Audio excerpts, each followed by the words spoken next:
Vernon Brown from Harvest of Hope Christian Center in Canton, Mississippi. And I have great news. I am back from vacation. I took a couple of weeks off just to spend time with my family, but we are back and we are ready for biblical principles for life. Today's biblical principle is I want you to live a next level life. I want you to live a next level life. But before we get into that, today's biblical principle is brought to you by Lady D's Cleaning Service in Canton, Mississippi. Lady D's Cleaning Service specializes in residential and commercial cleaning all over the Jackson, Madison, and neighboring areas. Give them a call. Their number is 601-572-4206, or you can look them up online. You'll certainly be glad that you did. But back to today's biblical principle. Today's biblical principle is living a next level life. Now, I know what you're thinking. You must be thinking we're talking about performing next level miracles, but no, we're not talking about that today. You may even be thinking that we're talking about next level blessings or next level abundance, but no, we're not talking about that either. Today, I want to talk to you about what it looks like to actually live a next level life. You see, a lot of times we talk about what a next level life looks like, or we take pictures of what we think is a next level life, or we look on social media at our favorite stars, our favorite artists, our favorite people, and think that they're living a next level life. But I want to talk to you about what it looks like for you to live your own next level life. You see, from society's perspective, we have a problem. You see, we all want to live a next level life. We all want better for ourselves and better for our family, but it's not so often that people talk about what it actually takes to get there. You see, sure, we celebrate people that reach the highest heights of their life, but we never talk about the journey. What does it look like from day to day? What does it take to get to that next level life? You see, we post photos of amazing vacations in exotic places, but how many people talk about the months before that it took to save for that vacation? When we talk about financial freedom and maybe even retiring at a young age, but we ignore the small details, the small decisions day after day that it took to get there. We want a marriage that stands the test of time, that lasts long, that we can grow old together, but it's not often we take the time to talk about the tests that happen that allow that marriage to stand the test of time.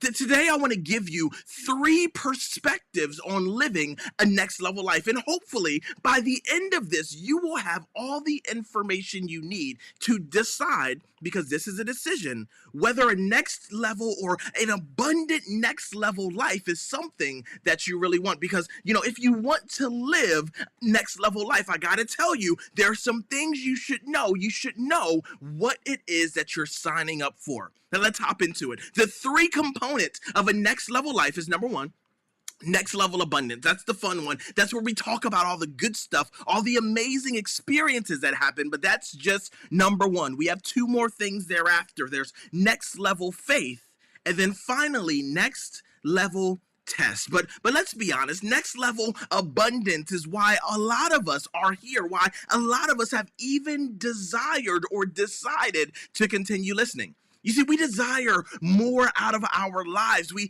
hear about the blessings and the doors that God can open for us, and we say that is the life that we absolutely want. And trust me, I'm not here to discourage you from that. However, what I am here to do is to help you understand why you may not be seeing the tangible and the material changes in your life that you may be after. You see, I don't know about you. I don't know how you address or live your faith, but I believe the word. And if God makes a promise and I look at my life and it's not lining up, then I'm not the kind of guy to just keep doing the same thing and hoping and praying something's going to change. I want to figure out why it's not aligning. You see, we serve in a live, in a moving God that can't lie. So if my life is lining up with the word, but my life isn't lining up with the promises of the word, then I got questions. I need answers. If my life and I'm living my life according to the requirements, but the promises are falling short, I got questions and I need to search the word myself to figure out where the disconnect is. But the good news here is that the same God that gives abundance is the same God that will give direction if you would knock, if you would seek, if you would look within the word for those things. So if you want more out of your life, then this morning, at this particular moment, at 6 something in the morning on a Thursday morning, you are in the right place. But be careful, because what you're going to find out is that this thing is more about how you are living than it is about God's willingness to hold up his end, because God's going to follow his word. God cannot lie. God's going to hold up to his promises. So if the process is broken, chances are, if you look deep enough, if you search far enough, if you go and get close enough to God, what it is that you'll find out is the problem may not be God, but the problem may lie within you. So let's talk about this next level faith. Let's dive into this principle. So we as believers have a prayer list that stretches out the door and around the corner. You see, our prayer list probably ranges from asking for people's healing to things that we may tangibly want, like I want a car, or I want a house, or I want a bigger window, or taller ceilings, or whatever that thing may look like for you and your particular life. But the key question we have to ask ourselves when we have these desires is, does our faith match the desire that we want? You said we want this next level life, but do we have next level faith? You see, we want this next level faith, but we want this next level life, but we're only working with this mustard seed faith. Now I know what you're thinking. For those of you who know the word, you know the word says that if you have just a mustard seed of faith, you can say to this mountain, be thy removed, and the mountain will obey you and move. However, this is the truth. However, where we mess up is we walk up to that mountain and we go deep in our right pocket and we pull out that mustard seed faith and we slam it down with our right hand and say, mountain, move. But where we mess up is we put that mustard seed faith down with our right hand, but with our left hand, we're pouring an ocean worth of doubt on top of that same seed. And we're wondering why the mountain does not move. Let's go into the word. I feel like you're not believing me here. Let's open up the word to the book of James, chapter 1, verses 5 through 6. It reads like this. It says, if any of you, not just some of you, but if any of you lack wisdom, you should ask God, who gives generously to all without finding fault, and it will be given to you. But here's the requirement. But when you ask, you must believe, and here it is, and not doubt. Because the one who doubts is like a wave of the sea, blown and tossed by the wind. You see, you want to live a next level life, but you must have next level faith. But it doesn't just stop there. The hard part is next level doubt.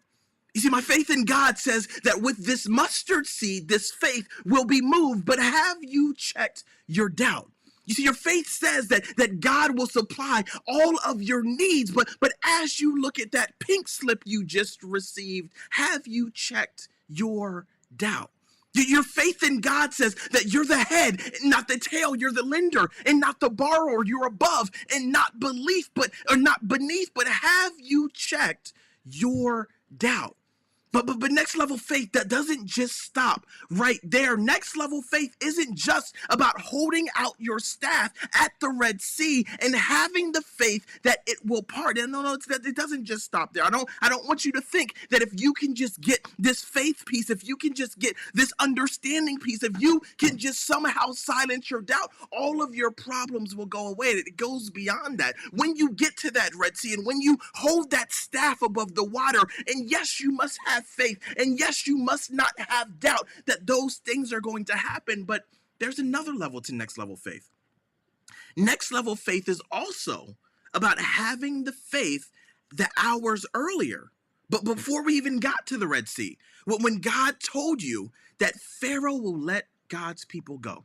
Follow me on this. So God told Moses that Pharaoh was going to let God's people go, and you have this promise from God. Maybe you don't have a promise that people are going to be let go, but maybe you have a promise that a child is going to come back home. Maybe you have a promise that abundance is going to come into your life. Maybe you have a promise that you are going to walk within the purpose that God whispered in your ear days, months, years, decades ago. You have this promise from God, but much like Moses, you have this promise, and Pharaoh did in fact let God's people go. But the question here, and the faith portion, and the next level faith I want you to look at is, what do you do when Pharaoh changes his mind and you hear the chariots behind you? You see, this is the moment we often skip over. What do you do when your faith, when it doesn't look like it's going to work out? What do you do when the math doesn't add up? What do you do when the things don't seem like it's going to work out? When you have faith in the word that you received from God, but you get to the end of your bank account and the numbers don't add up. Next level faith is the faith to believe, the faith not to doubt, and get this, the faith to hold on when it doesn't look good. There's three parts to this one principle about this next level faith. I'm going to say it to you one more time. Next level faith is the faith to believe in God. Number two, next level faith is the faith to not doubt. And number three, next level faith is the faith to hold on when things don't look good, when things don't look good, when the numbers don't add up, when things seem like they're all falling apart. That's the trifecta of next level faith. Let's go back to the word. It says, so Moses said, let my people go. Pharaoh said, okay, after all of these things, get out. And there had to be a feeling of celebration in that moment. Look, God's word came to pass. What God told me actually happened, but there always seems to be a but. There always seems to be a situation, a but in that moment. The question is, do you have the next level faith enough to make it through the but? Do you have the next level faith enough to make it through the next level tests? Just to recap, we talked about next level abundance. We talked about next level faith. And now we're talking about next level test. Do you have the faith to get through the next level test? You see, the higher the mountaintop, the mountaintop experience, the higher it is, also the higher the climb to get there. The higher the mountaintop, also the thinner the air, the harder it is to breathe as you get closer and closer to your goal. The higher the mountaintop a third time, the more difficult the terrain that you're going to run into. How long will we continue to ask for mountaintop experiences while ignoring the climb that's attached to it? You see, heaven is an amazing place that I hope we all go to when we pass away. But if you think about heaven, the throne room of heaven is even more amazing. To stand around God's throne and sing worship and sing praises to him is an amazing experience, I would imagine.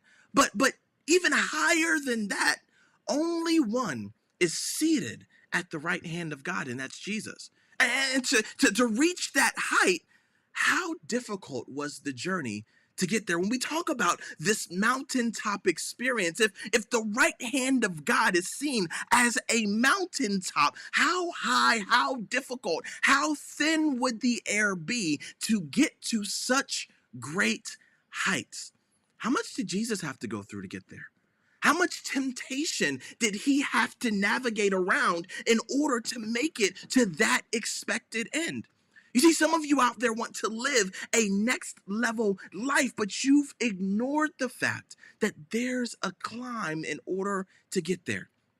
If we look back at Moses' experience, yes, let your people go. Yes, they ended up going, but the test was, what do you do when God's word seems to be happening the way God said it was going to happen, but you hear the chariots behind you? Do you have the faith to still stand steadfast that God said what God said? God promised what God promised. What's written in God's word is written in God's word, and it will come to pass no matter how close these chariots get to me, no matter how outnumbered we are, no matter how insurmountable this Red Sea in front of us seems. I have next level faith in God. I wanted to take a moment to encourage some of you who find yourself in the middle of this journey. Now, not just next level abundance and not just next level faith, but for some of us, you find yourself in a next level test. And I want to encourage those people that are wrestling with something. And if you want to have a remarkable life, you have to live a remarkable life. One of my great friends told me this. He says, if you want to have a normal life, then you're going to go through normal stuff. It'll be a simple life. You live, you're born, you live, you die, you go on, you do all of those things. But if you want to have a next level or remarkable life, you have to live a remarkable life. And if you've been on this biblical journey with us, we've left the shallow end of the pool long ago, and we've decided that a normal life is not going to be good for us, that God has called us towards an extraordinary life. God has called us towards to live a remarkable life. And yes, right now it seems more difficult, and yes, right now it seems hard, and yes, right now it doesn't seem like what you had in mind. But if you want to have exceedingly and abundantly and everything that's written within the word, if you want the exceedingly and the abundantly highs, you're also asking for the exceedingly and the abundantly tests that come along with it. If you're building something great, if you're trying to create something that's going to last the test of time, if you're building a skyscraper, you don't just dig down a couple of inches, but you have to dig deep into the soil. And for those of you who are going through these tests, who are going through these trials, God is digging down deep inside of you right now to find the bedrock, to find your foundation, to find that unshakable belief. But the encouraging news is, if you stand the test, if you stand through this difficult time, if you don't waver in this part of the journey, the remarkable life that you're after, you will take hold of.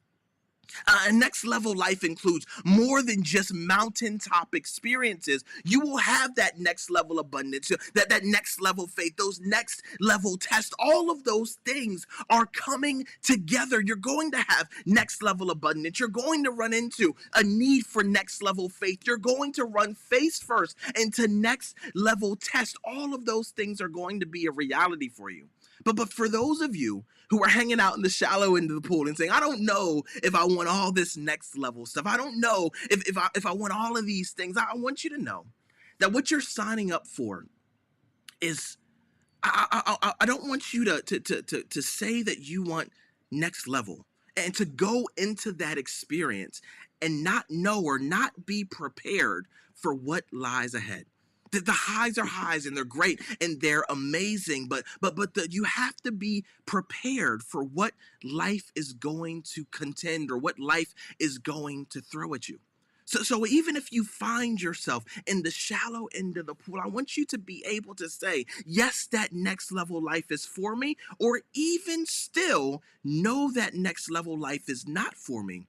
Because how sad would it be for you to spend the next 30 years or 40 years or 50 years going to church, going to Bible study, reading your word, and not seeing any real or material change in your life because you were never taught to grow your next level faith, to expect next level tests on your way to next level abundance. I don't want us not to be taught. I don't want us out here living a life without having any true understanding, any knowledge, any expectations of what lies ahead for us. I don't want to sell you a box of chocolates, a box of blessings, or be like Instagram and show you a photo of a mountaintop experience and not tell you about the journey up the side of the mountain. I don't want any of you to be like that. So, from this point forward, consider yourself having been taught, having been warned, having an understanding of what it truly looks like to live a next level life. When we see these amazing people in the Bible doing these amazing things within the Word, but you don't just look at the mountaintop experiences. If you're a person that says, I want that for my life, you must also be prepared for the climb. All right, family, it's time for our question of the day. Each week, we select a question submitted by you, our Biblical Principles family, that's been submitted on our website. Our website, if you don't already know, is www.mycantonchurch.com. We're based in Canton, Mississippi, so www.mycantonchurch.com. People go there, they click the radio button, they leave their questions of the day, and each week we pick a question of the day for us to see if we can help someone out there in the community. So I encourage you, whenever you get to where you're going, if you're in your car or even right now, if there's a question you have burning inside of you, go to www.mycantonchurch.com, leave your question there, and we will see if we can answer it for you. And I've been loving them as of late because they have been getting realer and realer with every week that has gone by. So today's question is from Jim in Jackson, Mississippi. He says, I lost my mother after a long and painful fight with cancer this month. I prayed and I prayed for her healing, and I don't understand why God ignored me. I find it difficult to continue to have faith. Why would God do this? That's a real question. Jim, I am so sorry about your loss. I've lost a parent, and it was the most excruciatingly difficult part of my life. And it's not something that ever seems to get much easier. But I appreciate your authenticity and your transparency and your question and where you are within your healing journey right now. So I'm going to assume that because you've asked this real and authentic question, you would like a real and authentic answer. So let's spend some time diving into this particular answer. So as a believer, and it sounds like you are, we often have a number of things that are pulling against each other. There's a tension that's always there, specifically when these types of things are happening or have happened. You see, on one hand, the word says we have the power to heal the sick through the Holy Spirit. But that same word, that same Bible also says to be absent from the body is to be present with the Lord. There's tension there.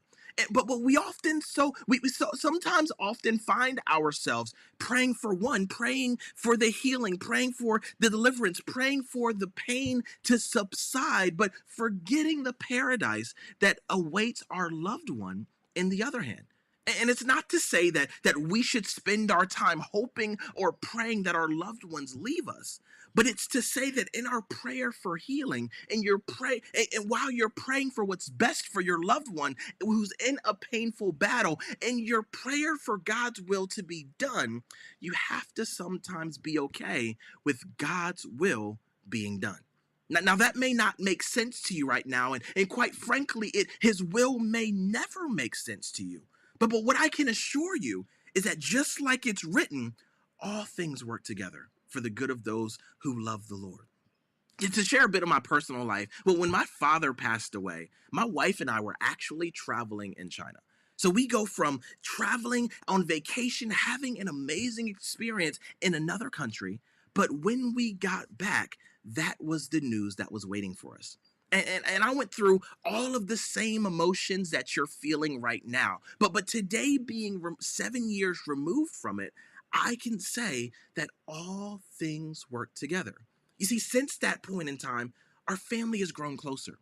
I've gained a bonus dad that's been guiding me through this new phase of my life, which I don't think I would have that same guidance if he was not in my life. You see, we've also, our marriage, my wife and I's marriage has grown so much stronger through going through that situation. And all of this, when you throw all of these things in the pot, everything that's changed, everything that's happened, all of the experiences that have happened since then, it's all also resulted in me moving to Mississippi, joining and becoming a part of a church, and being a minister, speaking and ministering to your specific question today. You see, all things work together. And granted, I wish that decision that God had made or his will in that moment would be reversed every single day of my life. But nevertheless, as a believer and as a believer of an omnipotent and a God that knows everything, that knows the beginning from the end, the same God that has the power to give you the peace that surpasses all understanding is the same God that knows the beginning from the end and is the same God that made the decision that this is your life and this is a step in the development of your life. Now, I don't say that to say that you need to get over it, or I don't say that to say that your emotions are not real. But what I want to encourage you is that as difficult as this moment is right now, and it is difficult, as painful as this moment is right now, it is painful. Don't allow your faith in God to waver because the promise of all things working together has not changed prior to that event happening, nor has it changed in your life now. If you that the encouragement that you can feel in this moment is that your mother is in a better place, that with all of the fighting and all of the struggling that she's gone through over the past days, weeks, and months, she's in a place now where she no longer has to fight, no longer has to worry, and can rest in the arms of the Most High. So for you in this moment, you need to take your time to heal.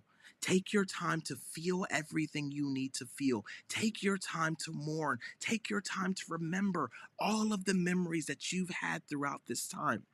But after that's been finished, after you've completed those things, rest and take encouragement in the fact that all things work together for the good. And no matter how difficult it seems today, no matter how problematic it seems tomorrow, no matter how many times you're struck in your heart and tears fall down your eyes, continue to look for the day, the week, the moment when you can recognize all things working together for your good. Jim, I hope that answered your question. And I want to thank you and everyone else for joining us for Biblical Principles for Life. I hope you got something out of our time together. And as always, I like to end with this simple word of encouragement. Biblical Principles family, no matter where you are, no matter what you're experiencing, you are not alone. God sees you right there in that situation where you are. And I want to encourage you that you are doing a good job. But no matter where you are, no matter what part of the mountain you're on, whether you're at the mountaintop, whether you're on the hard and difficult climb, or you find yourself coming down the other side of the mountain, there is more work for you to do. I hope you have an amazing Thursday, and I can't wait to talk to you this same time next week for Biblical Principles for Life. I'm Minister Brown, and have an amazing Thursday morning.